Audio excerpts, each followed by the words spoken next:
হতাশা থেকে মুক্তির জন্য খুব বেশি কিছু লাগে না।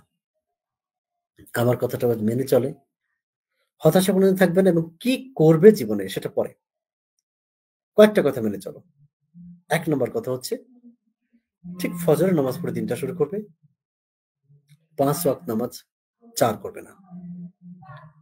প্রতিবার তুমি যখন ওযু করবে, প্রতিবার তুমি উদ্দীপ্ত হবে, প্রতিবার তুমি রিফ্রেশড হবে, প্রতিবার তুমি দেখবে আগের থেকে ভালো লাগা কাজ করবে। প্রত্যেকটা মুহূর্তে যখনই তুমি নামাজের জন্য যাচ্ছ এবং নামাজের রুকু সেজদাগুলো তুমি একটু ধীরে সুস্থে দাও।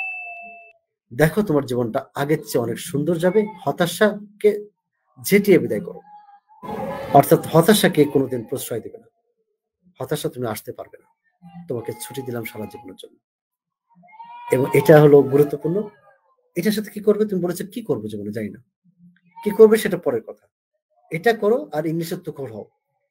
এরপরে তুমি দেশে বা বিদেশে তুমি বেকার থাকতে পারো না, অসম্ভব ব্যাপার। কিছুদিনের জন্য আমাকে মেনে চলো। কিছুদিনের জন্য তোমার সমস্ত প্রিয় ব্যক্তিকে একপাশে রাখো। প্রিয় লেখক, প্রিয় লেখিকা, প্রিয় গায়ক, গায়িকা, নায়ক, নায়িকা সব একপাশে রাখো। কিছুদিনের জন্য আমার কথাগুলো মেনে চলো। কিছুদিনের জন্য তোমার প্রিয় খেলোয়াড়, ক্রিকেটার, সক্কার সব একসাথে রাখো।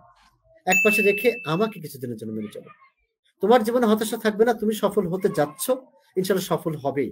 যদি আমার কথা কেউ মেনে চলে সে যে বয়সেরই হোক না কেন, যদি ৫১ বছর বয়সে সফল ফ্রিল্যান্সার হতে পারে, যদি ৫৩ বছর বয়সে হতে পারে, যদি ১১ বছর বয়সে ইংলিশ শিখে এবং ফ্রিল্যান্সিং শিখে সে আজকে ফ্রিল্যান্সার হতে পারে ১৩ বছর বয়সে, তুমি কেন হবে না? ইনশাআল্লাহ হবে। কিছুদিনের জন্য মেনে চলো। তোমার বেকারত্বকে আমি জাদুঘরে রাখবো ইনশাআল্লাহ। তোমার যে ডিপ্রেশন তা আমি বাক্সবন্দী করে রাখতে পারবো ইনশাআল্লাহ।